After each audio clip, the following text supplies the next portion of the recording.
আসসালামু আলাইকুম।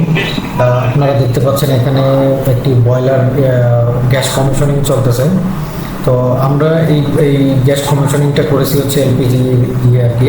তো এই জায়গাটায় দেখতে পাচ্ছেন ফায়ারটা খুব স্মুথলি চলতেছে, এটা একদমই কমিশনিং মুহূর্ত আর কি। তো এই জায়গাটায় আপনারা দেখতে পাচ্ছেন যে ফায়ারটা কি সুন্দর চমৎকারভাবে চলতেছে। আর এটা একটা AIX বয়লার স্কোয়ার টাইপের 550 কেজির একটি বয়লার। এইটাও আপনারা দেখতে পাচ্ছেন বার্নার পাশে রেগুলেটর সেট আপ চলতেছে এবং রেগুলেটর অ্যাডজাস্টিং চলতেছে। এবং এই জায়গাটায় দেখতে পাচ্ছেন ফায়ারটা তো আমরা প্রোগ্রামে দেখলাম মনিটর বোর্ডে, এখন দেখতেছেন রিয়েলি যে ওর ভিতরে ফায়ারটা হচ্ছে কিনা এটা দেখানো হচ্ছে আর কি। তো স্মুথলি এখানে দেখতে পাচ্ছেন যে ফায়ারটা চলতেছে এবং হিটিংটা অলরেডি শুরু হয়ে গেছে, পানির হিটিংটা শুরু হয়ে গেছে। তো কিভাবে এলপিজিগুলি সেট আপ করা হয়েছে পরের ইয়াতে আপনারা দেখতে পারবেন।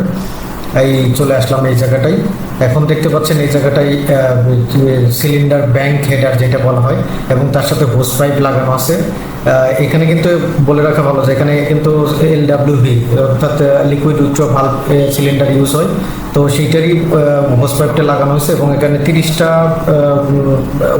পাইপ 30টা সিলিন্ডার লাগানোর ব্যবস্থা করা হয়েছে। এবং দেখতে পাচ্ছেন এই যে সিলিন্ডারগুলি লাগানোর পরে ওয়াই স্ট্যানার বল ভালভ দিয়ে একটি ভ্যাপোরাইজার মেশিনে ইন করা হয়েছে। ভ্যাপোরাইজার মেশিনটি হচ্ছে 60 কেজির একটি ভ্যাপোরাইজার মেশিন এবং ভ্যাপোরাইজার মেশিন থেকে একটি দেখতে পাচ্ছেন অয়েল সেপারেটর 3 ইঞ্চি পাইপ দিয়ে একটা অয়েল সেপারেটর করা হয়েছে। তারপরে প্রেশার দেখতে পাচ্ছেন আপনার ভ্যাপোরাইজার প্রেশার এবং তারপর রেগুলেটর স্টেশন, রেগুলেটর থেকে কতটুকু গ্যাস আমরা বয়লারের সেকেন্ড স্টেজ রেগুলেটরকে ফিট দিচ্ছি এইটাই এখানে মেনশন করানো আছে। আর আপনারা দেখতে পাচ্ছেন এখানে সম্পূর্ণটা আসমি কোড মেনটেন করে করা হয়েছে এবং সকল কিছু একদম এলপিজি স্ট্যান্ডার্ড ম্যাটেরিয়ালে এই জায়গাটা ইউজ করা হয়েছে। দেখতে পাচ্ছেন আমাদের ভ্যাপোরাইজারটা কিভাবে ফিটিং করা হয়েছে এবং এই জায়গাটায় এটা ওয়াটার বাথ ভ্যাপোরাইজার, যেখানে ওয়াটার লেভেল, সেফটি ডিভাইস সকল কিছু ইনক্লুডেড আছে এবং এখানে যে ইলেকট্রিসিটি পাওয়ার কানেকশন দেওয়া